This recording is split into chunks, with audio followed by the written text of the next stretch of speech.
I remember saying, Dad, you're embarrassing me, please. You have a line of people tapping their feet. And he's like, these people don't pay my bills, so that they can wait. So getting into the mindset that it's okay to save money. It's okay to get that sale price. Hey, Journeyers. I am excited, as I always am, to have a special guest on the podcast. Today, we will be talking to Toni Okamoto. She is the founder of A Plant-Based on a Budget, the popular website and meal plan that shows you how to save dough by eating veggies. Her new cookbook is Plant-Based on a Budget, Quick and Easy. She's also the co-host of the Plant Powered People podcast. Welcome to the Journey to Launch podcast, Toni. Thank you so much for having me. I'm really looking forward to our conversation today.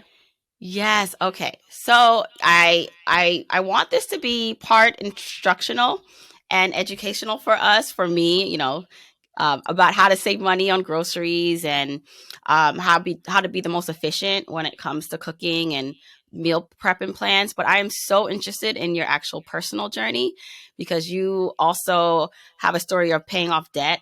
You said $60,000 to $70,000 of debt that you paid off between credit cards and school loans, and then just you growing your business into what it is. So I'd love to maybe let's start there with your background. And you said you started this. I read the intro of your book that you became, or you started to eat this diet because of a necessity. You didn't have money, and so can you take us back to that point where you were? Exactly. Yeah. I left my parents' house out of spite. We're good now, but at the time, they were really I'm trying to be as diplomatic as possible. They had a lot of rules and they're very strict parents and they super cared about me, which I understand now, but at the time felt very oppressive. So I left right out of high school and I didn't have any money saved. So I got some credit cards and I honestly didn't really understand the concept of credit cards. I had not had financial literacy taught to me at a young age. And so I lived beyond my means. I shared a room with two other people, and I did not have a lot of overhead in my home, but I was buying food while I was eating out with friends. I was racking up credit card debt. I got some of those department store credit cards, which are super high interest, and I couldn't pay for them. So I didn't. I stopped paying for them. I was part of a credit union, which kicked me out of the credit union because uh, over I, I overspent and underdelivered in payments. So it was very hard, which made life in my early 20s, mid 20s, very extremely hard because then you can't find a place to rent. You can't buy a car, even a used car from the most sketchy place won't give you a loan to get a car. And so I was carless for a while. And it wasn't until about 2015 that I started to think about what I wanted for my future. I started Plant Based on a Budget in 2012, but then I went full time in 2016. So around that time, I was making some big changes. I also decided to go back to school, which took on a lot more debt. I remember going to the office of the college that I picked. I picked the University of San Francisco, which is a private school, and I was so grateful that I got in, but I was crying because I couldn't take on any more debt, and the thought of losing out on education when I had not already had it all of my 20s uh, seemed so overwhelming. And I remember feeling like, what a gift that people have to get to go to school debt free, whether that's through scholarships or family money or however else grants. I didn't have that, and so I packed on more debt. And again, it was a private school, so it was a pretty penny. And at that time, I started also making money, maybe in 2017, with my Plant Based on a Budget. I was selling these $5 meal plans, showing people how to eat affordably. And I got featured in a documentary on Netflix called What the Health, and it changed my life. I started selling a lot of these $5 meal plans, and I continued living as though I did not have a lot of money. I tried to pay off as much of my school loans as possible. Then I went over to my high interest loans. I also had a bunch of collections at the time. So I was trying to pay off those. And my goal of all of this was by the time I got married, and I got married in 2019, to be debt free.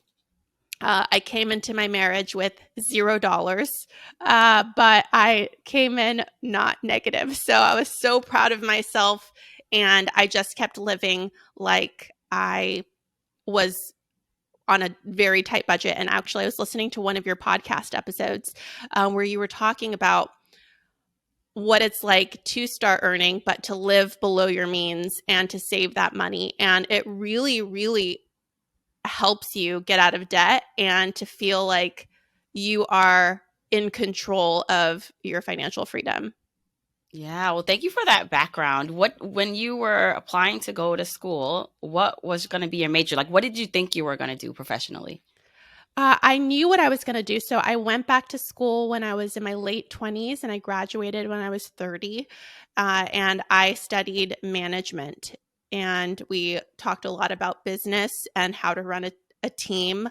And at that same time, I had just started Plant Based on a Budget full time. So I was able to directly apply and use my degree while I was learning and starting the business. Yeah, but did you at the time know and was building your business to be your full-time thing, or you were going to go into corporate America and then do it on the side? What was your plan?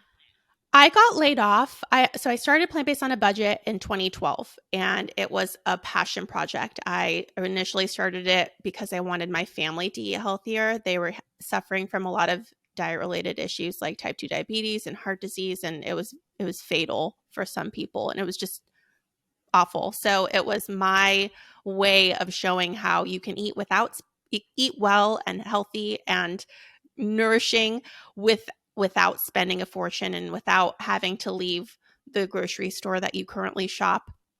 And so always a passion project, a form of activism even.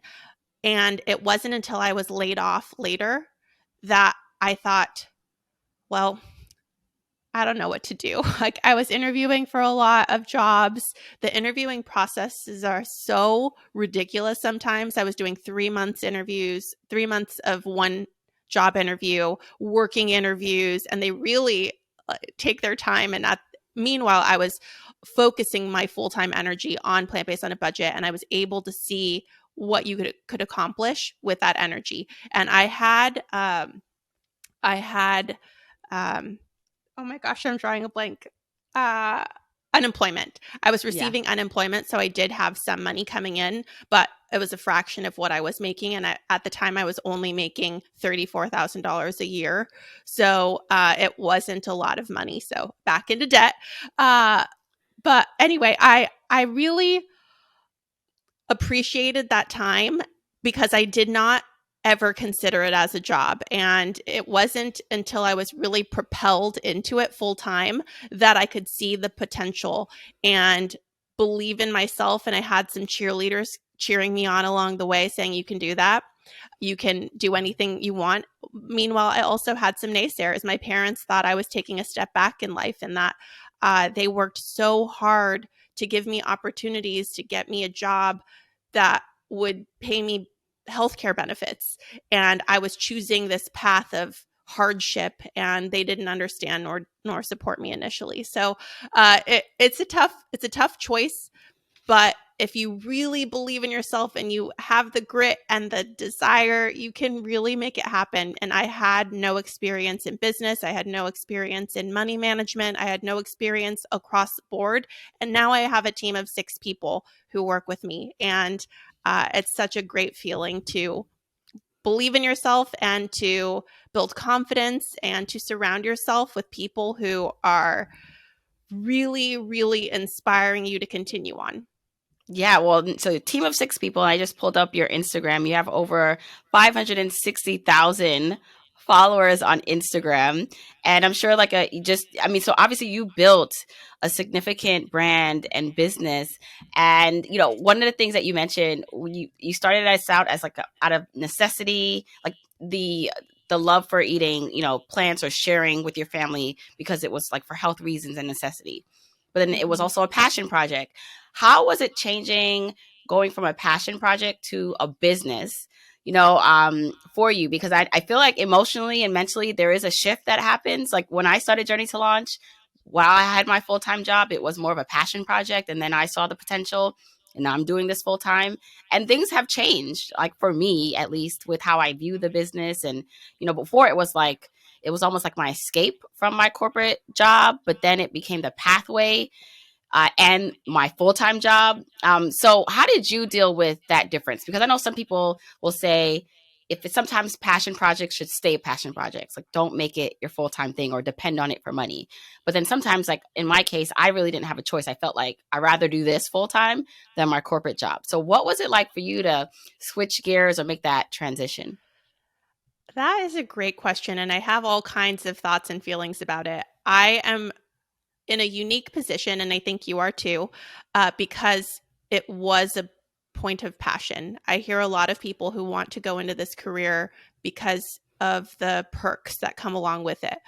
But for a very long time, you don't experience any perks at all. You give your money, you give your time, you give your energy, your love, and your care, and it will take as much as you give.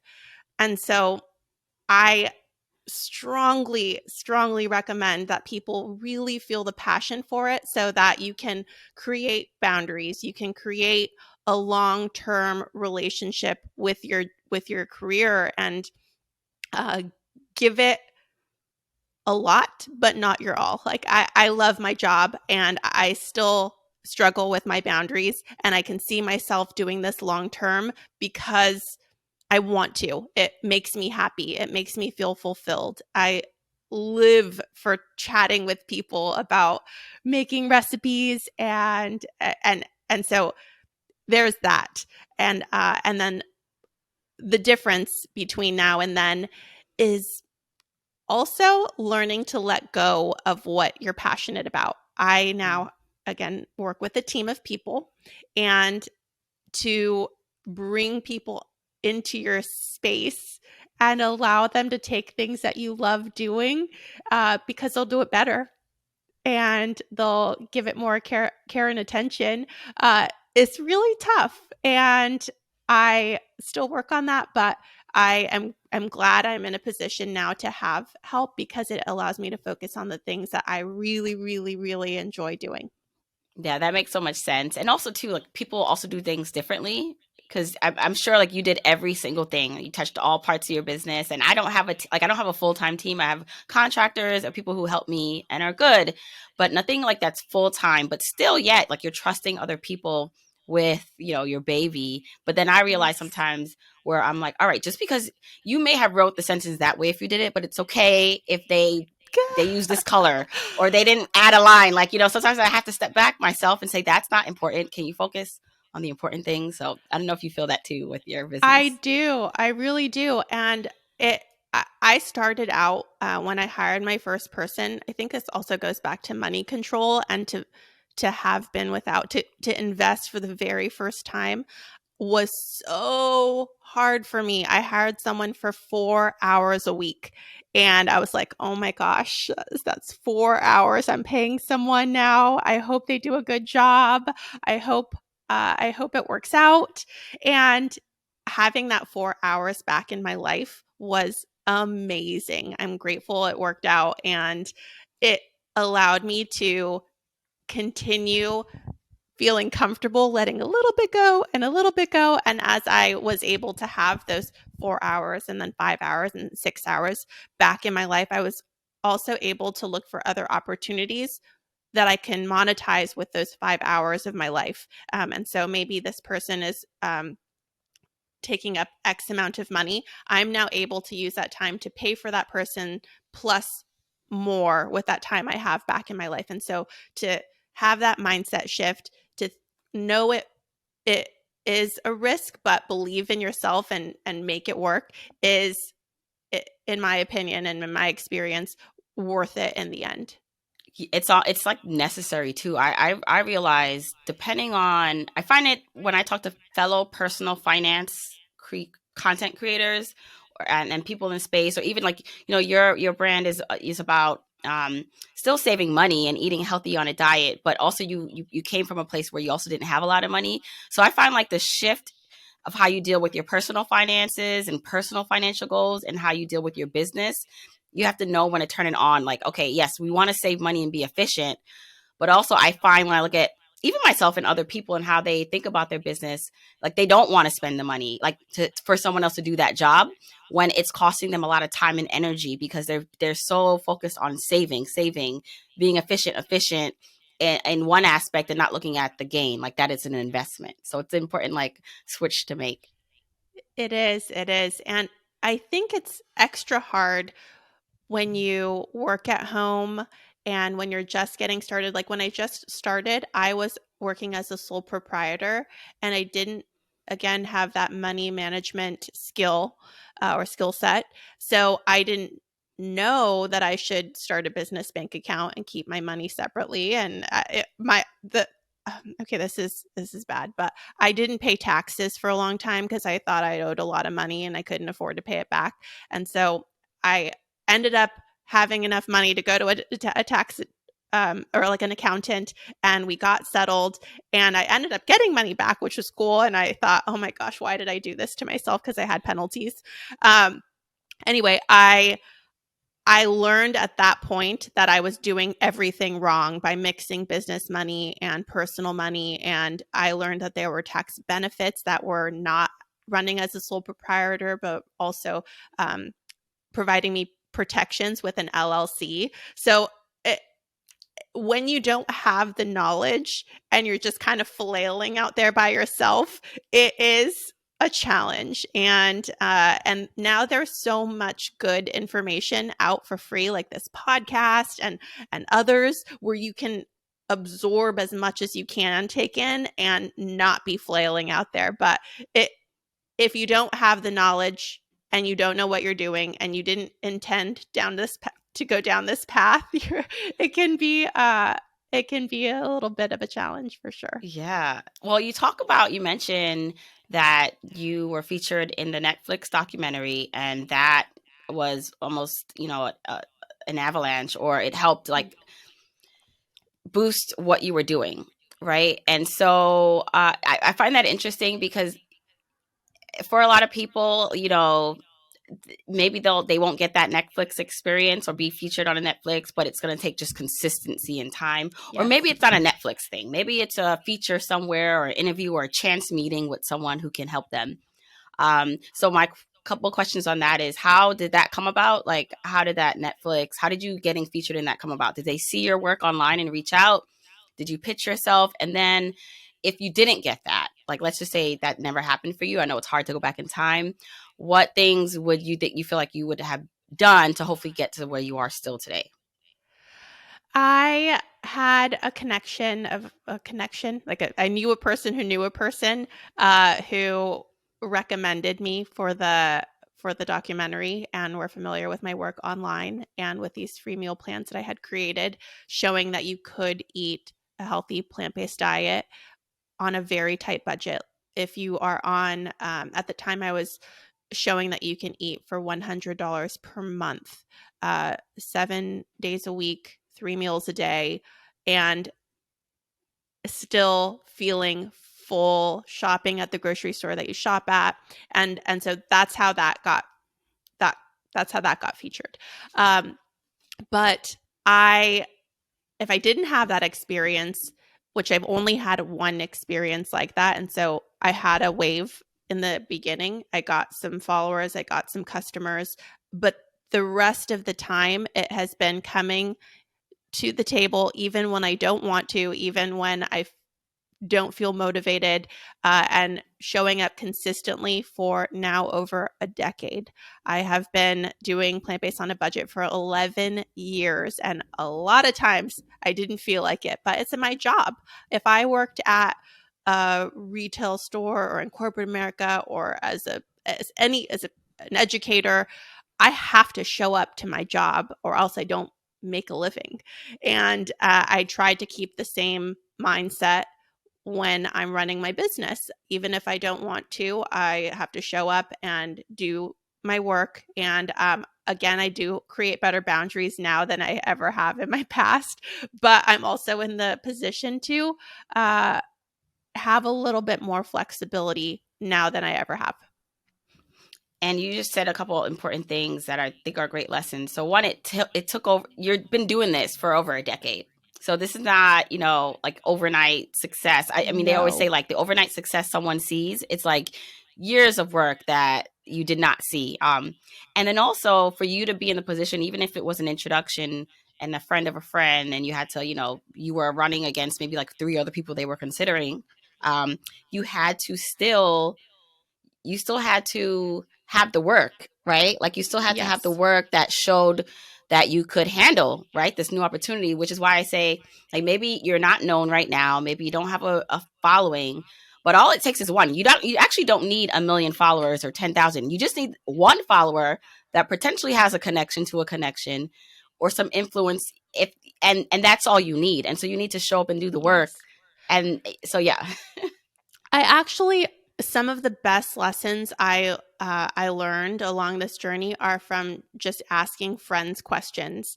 I was when I decided to go full time, I was willing to talk to anybody who would talk to me about business because I didn't know anything. And I remember I started a Patreon, and I had this friend who was a swing dancer. I'm a swing dancer. He gave me something like $10 a month for a very short period of time. And I sent him a thank you card, and he texted me back and he said, "No problem. I used to do business. If you ever want to get some coffee, I'm happy to help you any way I can."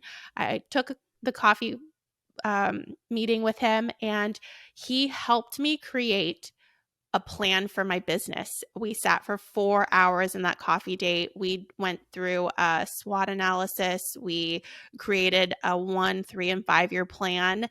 And I had not thought about my blog as a business before. And also, he created goals for me, and I created goals for me, the 1, the 3, and the 5 year plan. Uh, Having someone dream big for you is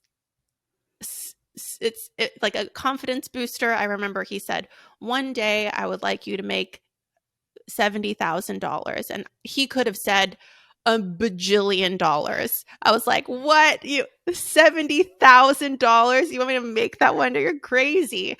Because I was coming from a place where I made first my salary was 28, and then I got a new job and I got a raise for 34,000, and I was thinking, oh, wow, I'm hit the jackpot. And so to then jump to $70,000 was beyond belief for me. But having someone help me dream big for myself and talking to someone I didn't expect to talk to just because he offered was one of the most transformational things in my business. Yeah, I mean, it's so important to have those relationships, and not like you even knew that that relationship could have turned into that, but the importance of speaking to other people, like you said, that have a different vision, even if, and just hearing it out. Like sometimes maybe not, it's not even something you would pursue, but I always like to just get introduced to ideas. And even if I don't pick them up and take them with me, because it's just not for me, it's just great to be exposed to those possibilities. Exactly. And I also started listening to more business podcasts and listening to business books. And like you said, you don't have to take in all of the information. Just listen to what other people are doing and take the nuggets that are applicable to your business. And sometimes you find really incredible information out there for free. Yeah. Okay. So when it comes to what you're an expertise about, what your book is about, your blog, it's about eating well on a plant-based diet and saving money, right? So Yes. one of the things I love that you said, because it was like it's like a pushback that I even feel when someone says, "Oh, you can take on just like a full plant-based diet," is like, "Will I feel full?"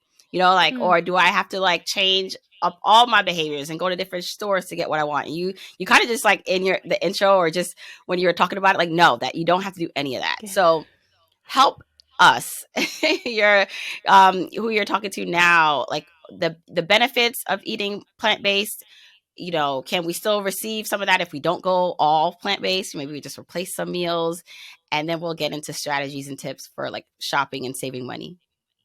Alrighty. Well, I will say it took me a really long time to be plant-based. It took about 6 years of doing it at my own pace and stopping eating this and then that. And I didn't intend when I set out on this path to become fully plant-based. So there's that. I think that whatever anyone does, whether that's meatless Mondays or a vegetarian meal once every few days, I feel like that is good. Introducing more plants into your diet will only benefit you. So I started for health. I was eating a ton of fast food and processed foods, and my coach from my track team said that I should chill so that I could stop feeling sick after practice. He suggested I stop eating red meat and stop eating the fast food. And I did. And I began to thrive as a runner. And I also felt better in a few different ways, my digestion, especially. I hear that the most. That's the number one thing I hear doing this for so long, is that it makes bathroom time a much easier, faster experience. Yeah. So that's introducing more fiber into your diet is a good thing, and along that comes with also more water because of all the produce that you're eating. So people tend to have clearer skin. Uh, so those are some things, but for me, I first started with red meat. Then I very, very, very slowly and poorly went into vegetarianism. I still ate things with like chicken broth, or would just pick the pepperoni off of my pizza, and I felt that's totally fine for me. So I had no hard and fast rules. But now that I've been vegan for 16 years, I do feel good. I feel like it is not as challenging now than as it was 16 years ago. I can eat places people know what vegan means. If you tell them in advance, they can whip something up for you. It's much more delicious. Before, you could get one type of soy milk. Now you can get 100 different types of milks at the store that are non-dairy. And after surveying my audience, I found that 65% of people eat meat still. They just want to eat more plant-based. They want their families to uh, feel better and healthier. And it's often a suggestion from a doctor. They watched a documentary, or they're trying to save money. Those are the reasons that people come to my website. And then the primary store that they shop at is Walmart. So I've done a ton of free resources showing what I eat in a day on a budget from Walmart, Dollar Tree, and other stores like that are more accessible if you live in places that don't have a lot of access to fresh food or different types of grocery stores. Right. And as you were talking about how you slowly transitioned, it's one of those things where, as someone who eats everything, I look and I'm like, well, if I start on this trend, or not a trend like it's fad, but if I start on this path, my intention is not to want to be vegan, right? Or like, I don't know, but there's like levels, right? Like you eat everything, and then maybe you elimination, you cut out certain things. I just don't eat red meat, or maybe, okay, I cut out all meat, I only eat fish, or maybe it's like I'm vegetarian. But I feel like there's like, there's levels to where you start getting more refined, or I would assume vegan is kind of if we're looking at a spectrum, like it's on the other end of like if you eat everything. And for some people, it's like, well, I don't want like to be vegan. Like, and so you don't even want to start the process, because you're like, what if I end up there? Not like, but you're also cutting yourself off from the possibilities of what the benefits of being vegan could be, versus because you don't know anything about it, you're assuming like your life will be forever like changed in not a good way, if that makes sense. I totally understand what you're saying. And one thing I do want to point out from my experience is that going into it, it seems like it can be more restrictive because you feel like you're eliminating this here and you're eliminating this there. However, for me, I was opened up to an entirely new world of international cuisines and different flavors and different types of produce. I grew up never having had kale or butternut squash or other very popular plant-based ingredients, even brown rice. It took me quite a while to develop a place in my palate for brown rice because it's nuttier texture. I am Japanese and Mexican. We eat white rice, so it it opened me up and made me a little bit uncomfortable for a while to trying new foods and um, flavors and textures and spices. Yeah, that's definitely a great way to think about it. It's not what you're giving up, it's what you're gaining on the other side, right? The flavors, the Mhm. different cultures that do just eat vegan or vegetarian types of meals. Well, okay, so talk to me about saving money while shopping, because if we're looking at someone's budget, like a typical person's budget, you know, we have the mortgage and rent, we have like these bills and things that we have to pay for, and we have to pay to eat, right, for food, and sometimes groceries and going out to eat for a lot of people, like that's at the top, right under like the mortgage or whatever car payment they have. It's up there. And so, especially with today and inflation and the price of groceries, like the egg, you know, the price of eggs going up, what are some ways and some strategies that we can use to shop better, to save money, but to still enjoy what we eat? I'm sure that your very savvy audience is aware of this, but I want to mention it just in case. But meal planning is my number one tip. Creating a plan and not allowing opportunity for impulsive purchases is going to save so much money. I know that when I had an hour and a half commute each way to work, if I didn't have something waiting for me at home or have an idea of what I was going to quickly throw together, I would stop at Chipotle and get a $6, $7 burrito.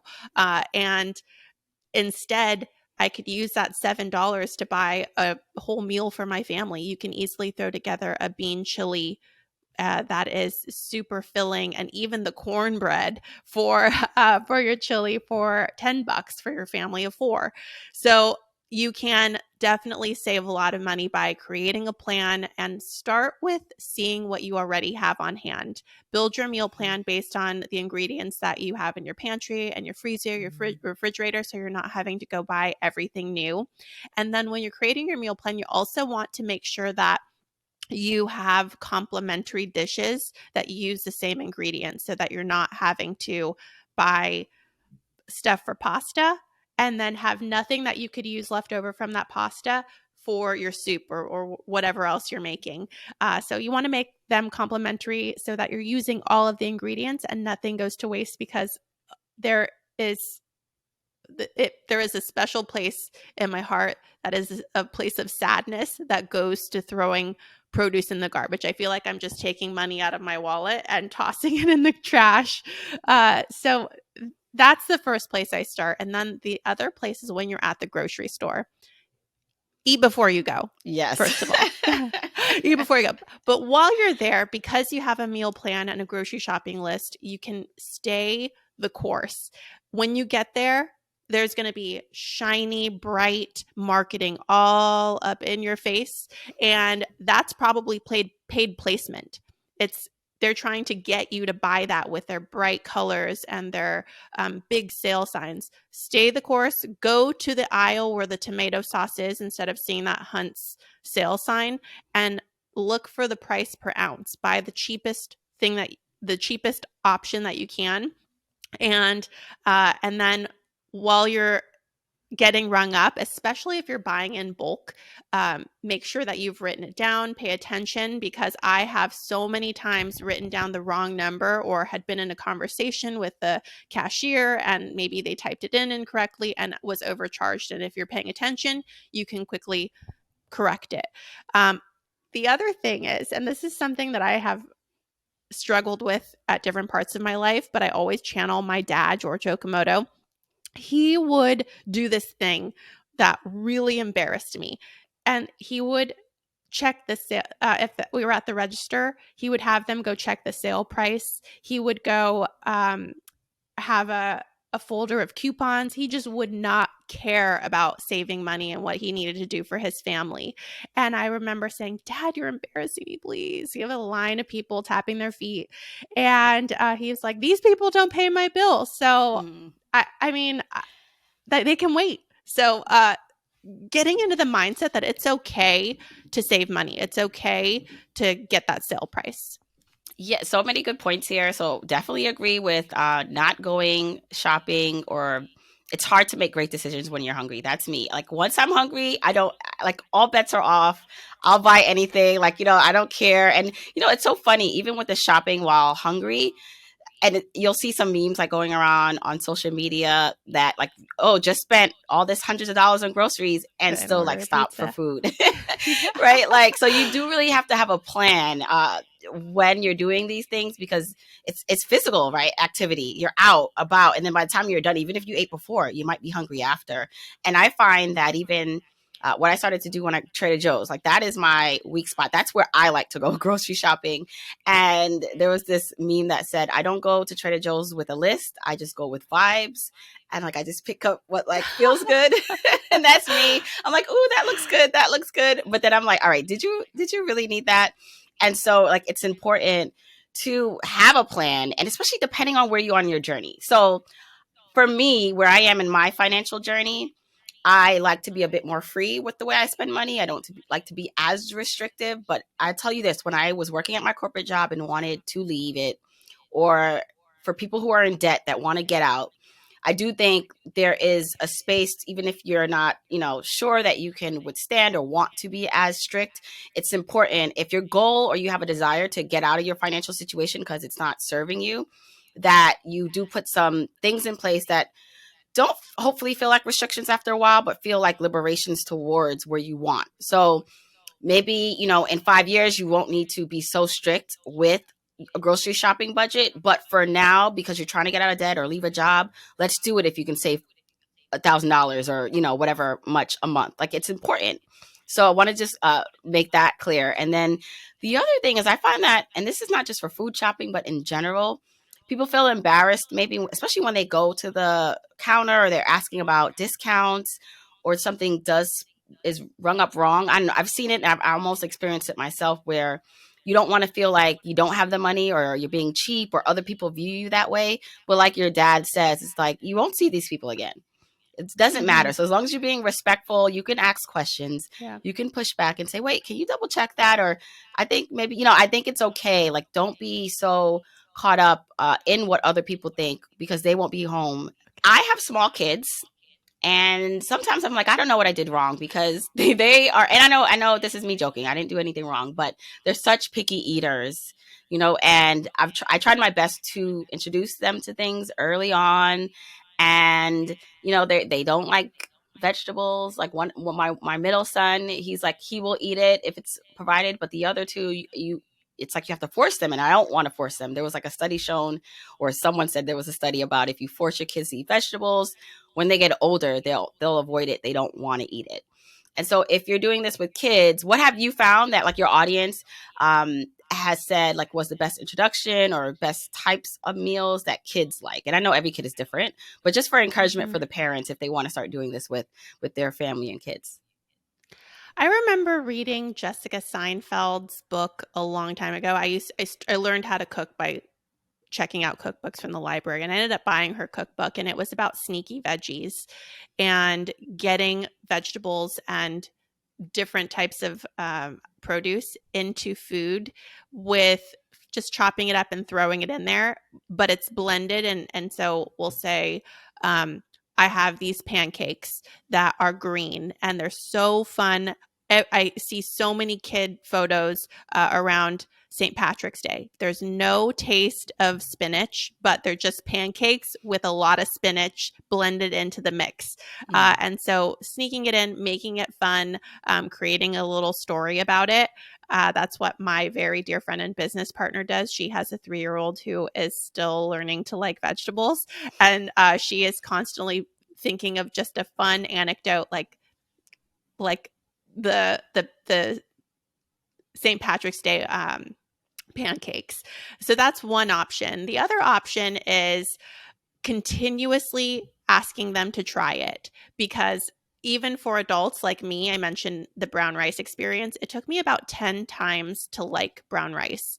I tried it in all these different ways, in a stir fry, in a burrito, and I could not get it.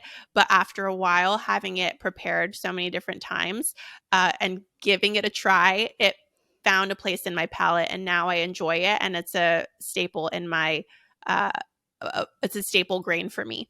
So having the same experience with your children where maybe you prepare it differently and ask them to just try it. You don't have to force them, but say, let's give it a try. It's new. What's different than the last time you had it? And then lastly, creating familiar, tasty recipes for them that have simple swaps. One that my family loves is everyone likes taco night. We love tacos.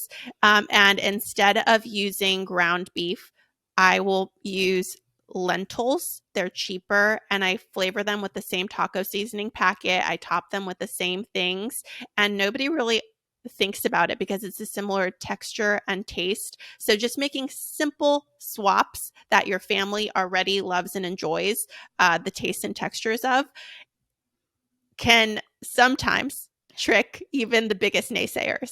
Okay, all right. I'll have to try some of that and report back to you and the audience.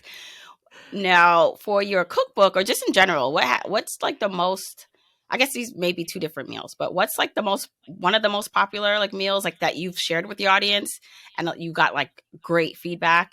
And I know this is like, even though we're recording this, so I'll put it on my YouTube channel, but we don't have the dish in front of us. But if you can explain what it is and like, so what's popular with your audience that you're like, wow, like didn't expect that, or maybe you did. And then what's your favorite thing that you've created or that you cook? Okay, so the favorite thing that I cook right now, it's in my book, which is right here, Plant Based on a Budget, Quick and Easy. It's something called sopa de fideo, which is like a soupy pasta dish. It's Mexican. My grandma made it all the time. I grew up with my grandparents, and it is so good. And I'm not sure if you have anything like this, but when you eat it, it's comforting. It's like a big hug whenever you taste the different flavor combinations and texture combinations. It just brings me home to my grandma's. What are the main ingredients, or what's it called? And what is it called again? It's called sopa de fideo, and it is you could buy the fideo in little bags. They're about 50 cents, and you sell them at Walmart or wherever else in the Hispanic section of the grocery store. Then if you don't have that, you can break up angel hair pasta. And then you can either use a tomato sauce in a can, which is what I do, but some people will blend up their own tomatoes with a vegetable broth and zucchini and onion and garlic. And I put black beans in mine for protein. It's very delicious and hearty and super good. Just super it good. Sounds good. Then the most viral thing every time I post it, every single time for years, is bean salad. It's got a lot of different colors and vegetables in it. I'd probably put 4 different colored beans in there: black, pinto, kidney, chickpea, a can of corn, and then I'll chop up some cilantro, put in some lime or lemon juice and some salt and some red hot chili flakes if you like spice. You can also throw in whatever you have. If you wanted to put an avocado that's a little bit more expensive, or a bell pepper, you can throw that in there too.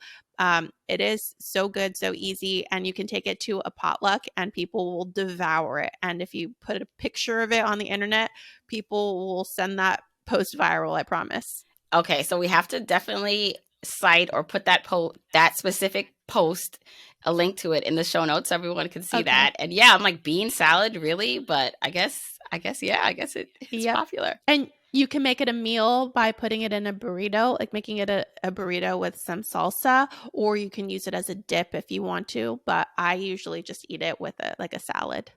Okay, all right. So I am loving all of this. Now I'm getting hungry. So we will need to tell everyone, Toni, where they can get your cookbook, where they can follow you, find out more about you, and yeah, let's start saving money and eating healthier with vegetarian meals. Thank you. My cookbook is called Plant Based on a Budget Quick and Easy. It's available at plantbasedonabudgetcookbook.com. And I am on all platforms at Plant Based on a Budget. And thank you so much for all the good work that you do helping people take control of their finances. I love your podcast and I really appreciate being here. Oh, well, thank you again.